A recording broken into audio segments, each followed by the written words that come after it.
Hi అండి, welcome to avakaya pulihora. Today recipe వచ్చి టమాటా rice ఏ విధంగా ప్రిపేర్ చేసుకోవాలో చూసుకుందాం.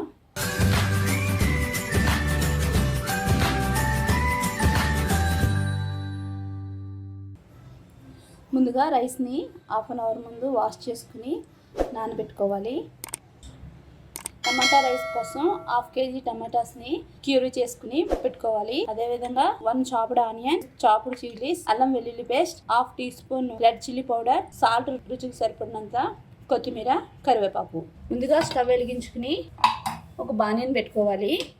బాణీ హీట్ అయిన తర్వాత 1 టేబుల్ స్పూన్ వరకు నెయ్యిని యాడ్ చేసుకోవాలి. నెయ్యి ఫ్లేవరు లైక్ చేయలేని వాళ్ళు ఆయిల్తోనే చేసుకోవచ్చు. ఇందులో చాప్డ్ ఆనియన్స్ యాడ్ చేసుకోవాలి.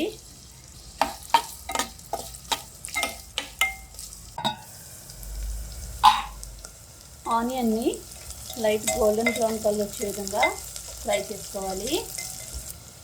తరిగి పెట్టుకున్న చిల్లీస్ని యాడ్ చేసుకోవాలి. అదేవిధంగా తురిమి పెట్టుకున్న కొత్తిమీరని యాడ్ చేసుకోవాలి. ఎటువంటి మసాలాస్ యాడ్ చేయకుండా సింపుల్గా టమాటా రైస్ ప్రిపరేషన్ కోసం ఇది. అల్లం వెల్లుల్లి పేస్ట్ యాడ్ చేసుకుని పచ్చివాసన పోయే వరకు ఫ్రై చేసుకోవాలి. హాఫ్ కేజీ టమాటాస్కి 2 గ్లాసెస్ వరకు టమాటా ప్యూరీ వచ్చింది. దీని అంతటినీ ఒకసారి ఫ్రై చేసుకోవాలి. ఆనియన్స్లో వేసుకుని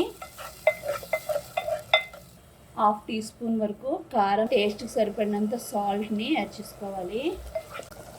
ఈ విధంగా టమాటా ప్యూరీ అంతా ఉడుకుతుంది అనగా అరగంట ముందు నానబెట్టుకున్న రైస్ని యాడ్ చేసుకోవాలి.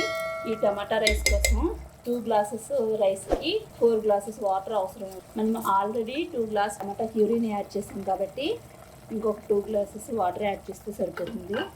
ఒకసారి మొత్తం అంతా ఈ టమాటా ప్యూరీలో కలిసే విధంగా కలుపుకోవాలి. ఈ విధంగా కలిపిన తర్వాత ఇంకో 2 గ్లాసెస్ వాటర్ని యాడ్ చేసుకుంటున్నాను.